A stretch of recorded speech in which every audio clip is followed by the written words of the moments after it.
एकादशी का महत्व क्या है? दोनों ही एकादशियां भगवान विष्णु को समर्पित है। एकादशी का जो व्रत होता है वो कैसे स्टार्ट किया जाता है और कैसे उसका समापन किया जाता है? एकादशी में अन्न नहीं खाना चाहिए। लोग ऐसे कहते हैं कि एकादशी में चावल नहीं खाने चाहिए। एकादशी श्री हरि भगवान विष्णु के शरीर से उत्पन्न हुई। एकादशी भगवान विष्णु की और द्वादशी भगवान श्री खाटू श्याम जी। एकादशी में आपने चावल खा लिए तो ये समझो कि आपने कीड़े खाए।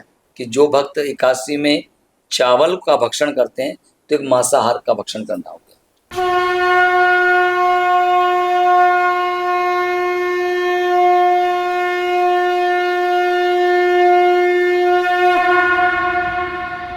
जय श्री श्याम। नमस्कार दोस्तों, मैं हूं आपके साथ तुषार कुमार और आप देख रहे हैं श्री गंगे जीववाणी, हिंदुस्तान की सोच सनातन। तो आज हम बात करेंगे एकादशी के बारे में। सनातन में एकादशी का बड़ा महत्व माना गया है, लेकिन क्यों माना गया है, इसी बात पर आज हम विस्तार से चर्चा करेंगे। हमारे साथ गुरुजी मौजूद हैं, उनसे जानेंगे कि सनातन धर्म में एकादशी का महत्व क्यों माना गया है और असल में एकादशी है क्या। तो बहुत बहुत स्वागत है गुरुजी आपका। बहुत बहुत धन्यवाद तुषार जी। सबसे पहले मैं ये जानना चाहूंगा कि सनातन धर्म में एकादशी का महत्व क्या है। एकादशी हिंदू पंचांग के अनुसार 11वीं तिथि को हम एकादशी कहते हैं और महीने में 2 बार एकादशी आती है, एक कृष्ण पक्ष की, एक शुक्ल पक्ष की। 15 दिन में जब पूर्णमासी आती है तो पूर्णमासी से पूर्व एकादशी शुक्ल पक्ष की होती है और पूर्णमासी के बाद जो आती है वो कृष्ण पक्ष की होती है। ऐसे कहते हैं कि एकादशी जो होती है वो 15 दिन नाइट और 15 दिन दिन, इसका भी कोई लॉजिक है क्या? हाँ, जैसे कि 15 दिन में जो होती है वो अंधियारी रात होती है। मतलब अंधेरा होता है, चंद्रमा निकलता चंद्रमा उसमें उजाले में भी है, लेकिन तारे नहीं दिखाई देते अंधियारे में। ओके। और 15 दिन होते हैं शुक्ल पक्ष के। तो ये दोनों ही एकादशियां कृष्ण पक्ष और शुक्ल पक्ष हर 15 दिन में आती है। सबसे महत्व कौन सी रखती है एकादशी? दोनों का महत्व बराबर ही है, कम कोई नहीं है, दोनों का बराबर है और दोनों ही एकादशियां भगवान विष्णु को समर्पित है। तो गुरुजी एक बात बताएंगे, जैसे एकादशी होती है, बहुत से लोग एकादशी पे व्रत रखते हैं, लेकिन उनको ना इसका प्रोसीजर नहीं पता कि एकादशी का जो व्रत होता है वो कैसे स्टार्ट किया जाता है और कैसे उसका समापन किया जाता है। जैसे एंड में जैसे हम व्रत नहीं रख पाते हैं, कि हमें पता है कि हम अब जो एकादशी आएगी उसका व्रत हम नहीं रख पाते, हमारी बॉडी जो है वो अंदर से इच्छुक नहीं हो पाती कि मैं व्रत रखूं, तो उसका समापन कैसे करते हैं और उसका स्टार्ट कैसे करते हैं? देखिए, सबसे बड़ी बात तो है तुषार जी कि आदमी चाहे व्रत रखे न रखे, लेकिन एकादशी को अन्न ग्रहण ना करें। क्योंकि आप उपवास कर सकते, कोई बात नहीं है, आप अन्न ना खाएं। और एकादशी का व्रत जो होता है वो एक दिन पहले शुरू होता है, दशमी से।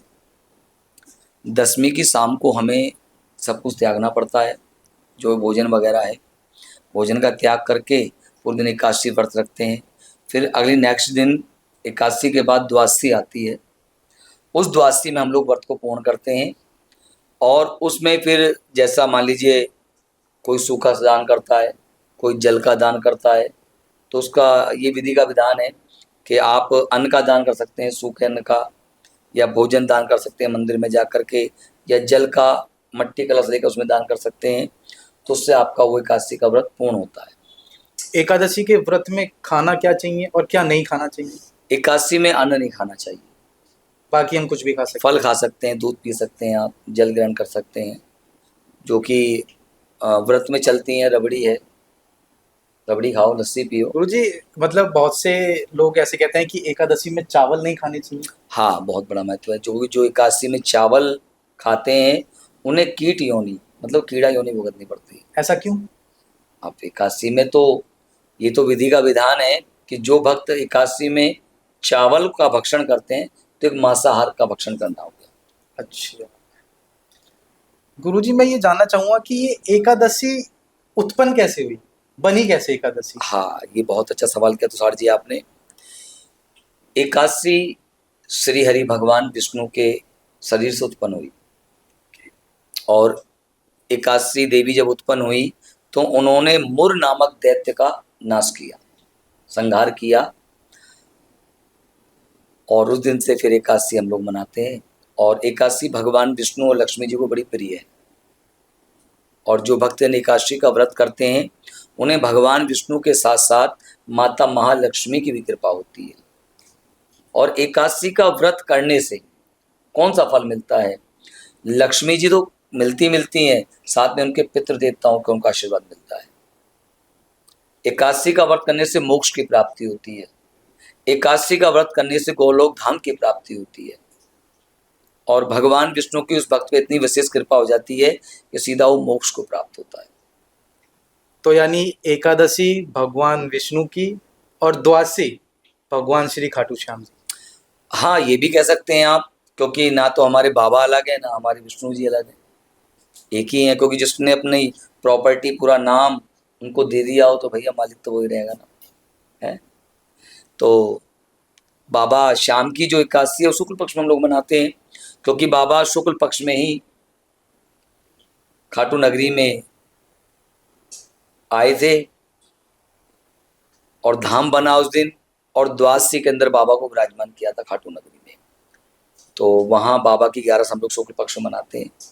और बाकी दोनों एकादशियाँ श्री हरि भगवान विष्णु को समर्पित हैं। गुरुजी, मैंने अक्सर देखा है, अक्सर क्या देखा है, मेरे घर में मेरे माता जी हैं, वो भी एकादशी का व्रत रखती हैं।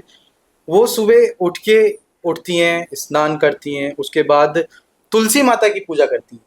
हाँ, उस दिन बड़ा विधि का विधान है कि उस दिन आपको अन्नदान तो करना है। तुलसी जी का बहुत बड़ा महत्व उत्सव है, क्योंकि उनका नाम वृंदा है और वृंदा का मतलब है तुलसी। वृंदावन धाम नाम क्यों रखा गया, वृंदावन नाम क्यों पड़ा है? क्योंकि सारे वन जितने थे वहां वृंदावन में सब तुलसी के पेड़ थे। और भगवान विष्णु को तुलसी जी बड़ी प्रिय है। जब तक उस प्रसाद में तुलसी का पत्र नहीं गिरेगा तब तक हरि उस प्रसाद को ग्रहण नहीं करेंगे। और विशेष महत्व ये एकादशी में कि जो भक्त एकादशी का व्रत करते हैं उन्हें एकादशी के अंदर शाम के वक्त दीपक लगाना चाहिए तुलसा जी के अंदर, उनकी परिक्रमा करनी चाहिए तुलसी माता की, उनको विशेष फलों की प्राप्ति और होती है। तो ये विशेष है कि तुलसी की पूजा अनिवार्य जरूरी है, क्योंकि भगवान विष्णु को प्रिय है तुलसी जी। तो हमारा फर्ज बनता है कि तुलसी पूजन भी हम लोग करें, और ये होना चाहिए, अनिवार्य है। ये जैसे एकादशी पे व्रत रखते हैं, हिंदू धर्म में एकादशी का बहुत महत्व माना जाता है। महिलाएं, पुरुष, बच्चे सब व्रत रखते हैं। इस व्रत रखने का प्रोसीजर क्या है? मतलब जैसे हम सुबह उठे उसके बाद हमें क्या करना चाहिए, दोपहर में क्या करना चाहिए? जैसे आप कहते हैं कि मंदिर में हम 3 टाइम पूजा करते हैं, सुबह की आरती, दोपहर का भोग, फिर शाम की आरती। तो ऐसा क्या इस व्रत में भी कुछ नियम है? इसमें ऐसा कोई नियम नहीं है। बाकी एकादशी की अलग अलग कथाएं आती हैं, जो भक्त पढ़ते हैं बहुत से कुछ नहीं करते।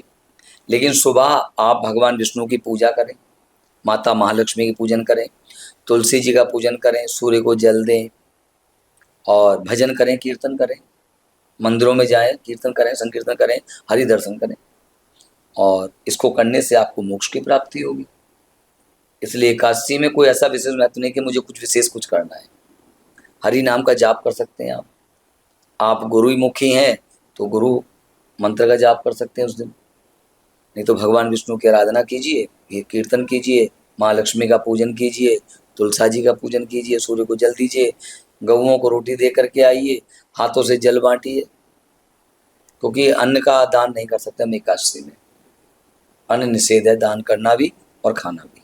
जैसा गुरुजी अभी मैंने आपसे पूछा था कि एकादशी में हम चावल नहीं खा सकते, लेकिन जैसे एकादशी का व्रत कंप्लीट हो गया, जैसे एकादशी कल चली गई और उसके अगले दिन लोग बाग मैंने देखा है कि जो भेंट करते हैं, मतलब जो भी दान देते हैं, उसमें चावल इंक्लूड होता है, आटा होता है, चावल होता है, और कोई फल हो गया, कोई भी सब्जी हो गई। तो उसमें चावल क्यों होता है?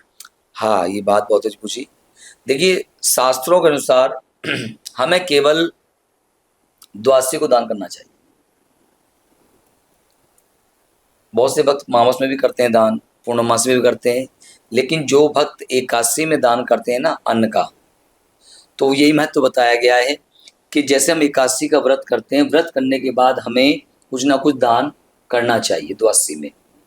तो उसमें ऐसी कोई बड़ी बात नहीं है, हम चावल दान कर रहे हैं तो आप कर सकते हैं, उसमें ऐसी बात नहीं है। केवल एकादशी में नहीं कर सकते। एकादशी में खा नहीं सकते चावल, हाँ। द्वादशी में चावल दान कर दान सकते। कर सकते हैं, खा भी सकते हैं आप, ऐसी बात नहीं है, शाम के वक्त खा सकते हैं आप।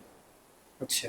ये नहीं कि आपने द्वादशी अगर एकादशी का व्रत कर लिया एक दिन, नहीं खा सकते हैं आप द्वादशी नहीं, में। सुनने में आया जैसे बड़े बुजुर्ग जो है वो एक कहते थे कि, कहते हैं अभी भी कहते हैं, वो परंपरा चलती आ रही है कि अगर एकादशी में आपने चावल खा लिए तो ये समझो कि आपने कीड़े खाए।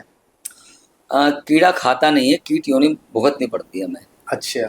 एक कीड़ा योनि भुगतनी पड़ेगी, अब वो तो हरी जाने हमें क्या बनाए, जी जी जी। नालिया कीड़ा बनाए या कौन सा कीड़ा बनाए, केंचुआ बनाए, ये तो वो जानते हैं। लेकिन हम ऐसा कार्य क्यों करें जो हमारे नियमों के विरुद्ध हो, धर्म के विरुद्ध हो, हमारे शास्त्रों के विरुद्ध हो। जब हमारे बुजुर्ग वो काम करते हैं तो हमें भी करना चाहिए ना। अब कुछ अलग से हम करेंगे तो दुखदायी तो हम ही होंगे ना। तो इसलिए हमें कोशिश करनी चाहिए कि अन्न एकादशी में अन्न हमें खाना ही नहीं चाहिए, और ना ही चावल तो खास तौर से नहीं खाने चाहिए। बाकी अन्न का त्याग करो, सबसे बढ़िया बेटर यही है। आप करके देखिए, खुद आप फर्क करेंगे महसूस कि कितनी कृपा भगवान विष्णु की, लक्ष्मी जी की आप पर, बड़ी विशेष कृपा रहेगी। तो मेरा तो मतलब यही कहने का कि एकादशी का व्रत सबको करना चाहिए, और एकादशी के व्रत के अंदर भगवान विष्णु की पूजा करें, लक्ष्मी जी का पूजन करें, तुलसी मैया का पूजन करें, गौओं की सेवा करें, संतों की सेवा करें, मंदिरों में जाएं, कीर्तन करें। यही विशेष कार्य होते हैं एकादशी में। एकादशी की कथाएं आती हैं, कथाएं करें। गुरुजी, एकादशी का व्रत किसी ने स्टार्ट करा, उसके बाद वो उस व्रत का उद्यापन करना चाहता है, हाँ। तो उसका प्रोसीजर क्या है, वो उद्यापन कैसे करे? उद्यापन करने के लिए प्रोसेस तो बड़ा है इसका, बहुत। इसमें एक दिन पहले जल की निर्जला एकादशी होती है, जिसमें केवल फल, दूध, कुछ मेवे से बनी हुई मिठाइयाँ, वो एक दिन पहले फलाहार बोलते हैं उसे हम सनातन धर्म के अंदर, वो कराया जाता है। जितने मिलने वाले इच्छुक हैं, संत लोग हैं, ब्राह्मण हैं, उन सबको। और उससे अगले दिन द्वादशी का जब हम लोग उद्यापन करते हैं तो उसमें यथाशक्ति जो भी आपका बने भोजन उपरांत वो आप बना सकते हैं। भगवान को भोग लाकर विष्णु को, संतों को जिमा सकते हैं। तो उसमें वो आपकी यथाशक्ति है कि मैं 51 ब्राह्मण जिमाऊंगा, 108 जिमाऊंगा या 1008 जिमाऊंगा, वो आपके ऊपर कैपेसिटी, आपकी जेब क्या कहती है। बाकी हम तो ये कहेंगे कि एकादशी करने के बाद अगले दिन केवल आप किसी मंदिर में जाकर के अन्न का दान कर दें, तो आपको जरूरत नहीं पड़ेगी फिर उद्यापन करने की भी। अच्छा, ये बहुत बड़ा महत्व बताया आपने। हाँ। क्योंकि बहुत सारे भक्तों के दिमाग में ना, मन में एक प्रश्न होता है कि हमने एकादशी का व्रत रख तो लिया, लेकिन अब हम इसका उद्यापन कैसे करें? तो इसका आपने एक छोटा छोटा सा शॉर्टकट बता दिया कि साथ के साथ पुण्य करते जाइए और उद्यापन करने की आपको जरूरत नहीं पड़ेगी। भाई देखिए, कम से कम मैंने देखा है, अक्सर हम जाते हैं, लाखों रुपए खर्च हो जाते हैं एकादशी का उद्यापन करने में। अब मेरी कैपेसिटी है, लेकिन भगवान का तो भगवान थोड़ी कहा तू लाखों खर्च कर। भगवान ने छोटा तो उपाय दे दिया कि द्वादशी, जब एकादशी का मेरा व्रत पूरा हो जाए, द्वादशी में अपने घर से सूखा सीधा ले, उसमें 2 आलू डाल, तब जो तेरे बने वो डाल, सीधा मंदिर जा, दान कर दे। तो जरूरत नहीं उद्यापन करने की, रख तू आजीवन, जब तक जिए तो खूब रख, मत कर उद्यापन, तेरा उद्धार तो वैसे ही हो जाएगा। और जो एकादशी का व्रत करते हैं ना, उन्हें कोई नहीं रोक सकता गोलोक धाम जाने से। ऑटोमेटिक ही मोक्ष की प्राप्ति रहती है उनको, क्योंकि स्वयं एकादशी का व्रत वही करता है जो हरि भक्त होता है। तो एकादशी का बहुत बड़ा महत्व है और सबको रखना चाहिए इस व्रत को। एक प्रश्न और है गुरुजी मेरा, कि हमारे जैसे अभी बताया कि तुलसी जी, हमारे सनातन धर्म में तुलसी जी भी अलग अलग हैं, बहुत प्रकार की जो तुलसियाँ जी हैं, उनका क्या है? जैसे मैंने अभी हमारे घर में ही है, जैसे मैं अभी खुद का एग्जांपल दूं तो हमारे घर में ही 2 तरीके की तुलसी लगी हुई है, एक काली तुलसा जी और एक सफेद तुलसा जी। इनका क्या महत्व है? एक श्यामा है, श्यामा काली होती है, और एक उसमें हरे रंग की होंगी जी। वो वृंदा है। श्यामल रूप में जो बैठी हैं वो मेरी श्याम को अति प्रिय है, तो वो श्यामल हैं। और तुलसी कई प्रकार की आती है, लेकिन सर्व औषधियों में, सर्व गुणों में संपन्न जो है वो तुलसा जी है। इसलिए जैसे हमारे सनातन के अंदर पीपल पूजनीय होता है, क्यों होता है? क्योंकि वो ऑक्सीजन छोड़ता है ताज़ा से ज़्यादा, और देवताओं का वास होता है। कहते हैं ब्रह्मा जी का वास होता है पीपल। ब्रह्मा, विष्णु, महेश, लक्ष्मी, गरुण, कुबेर सबका वास होता है समय के अकॉर्डिंग। शनिदेव सब ग्रहों का वास होता है पीपल पर। ऐसे ही तुलसा जी का महत्व है। तुलसा जी जो है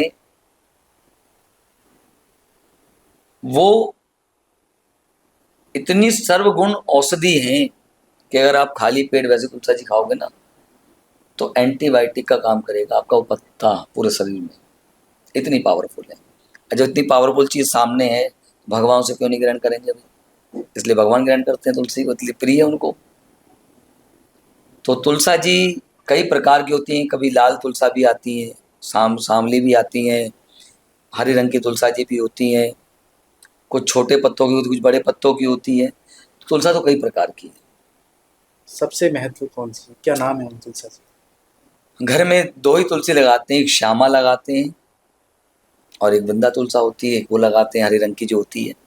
बाकी दोनों को सबका महत्व एक जैसा ही है, कुछ अलग नहीं है। सभी औषधियों में काम आती हैं, पूजनीय है। और जो तुलसी का पूजन करते हैं उन पे भगवान विष्णु की बड़ी विशेष कृपा रहती है, बहुत विशेष कृपा। क्योंकि तो जिसको अगर मान लीजिए मैं ही हूँ, मुझे कोई चीज़ प्रिय है तो मैं उसको ख्याल रखूंगा ना। अब मोबाइल में डाटा खत्म हो जाए तो कैसे बेचैन रहते हैं, डाटा नहीं, ये नहीं, करो करो। ऐसे ही भगवान विष्णु के भोग में जो हम तुलसी का पत्र रख करके ले जाते हैं तो वो देखते ही तृप्त हो जाते हैं। उन्हें रोज खिलाए, ज्योति गानी ज्योति पड़ती नहीं है, वो वैसे तृप्त हो जाते हैं देखते ही। तो जैसा कि अभी आपने देखा और सुना कि हिंदू धर्म यानी सनातन धर्म में एकादशी का क्या महत्व है और जो भक्त एकादशी का व्रत रखते हैं उनको क्या क्या प्रोसीजर अपनाना चाहिए। तो ऐसी ही तमाम वीडियोस के लिए बने रहें मेरे साथ श्री गंगे जीववाणी के साथ। जय श्री श्याम। जय श्री श्याम।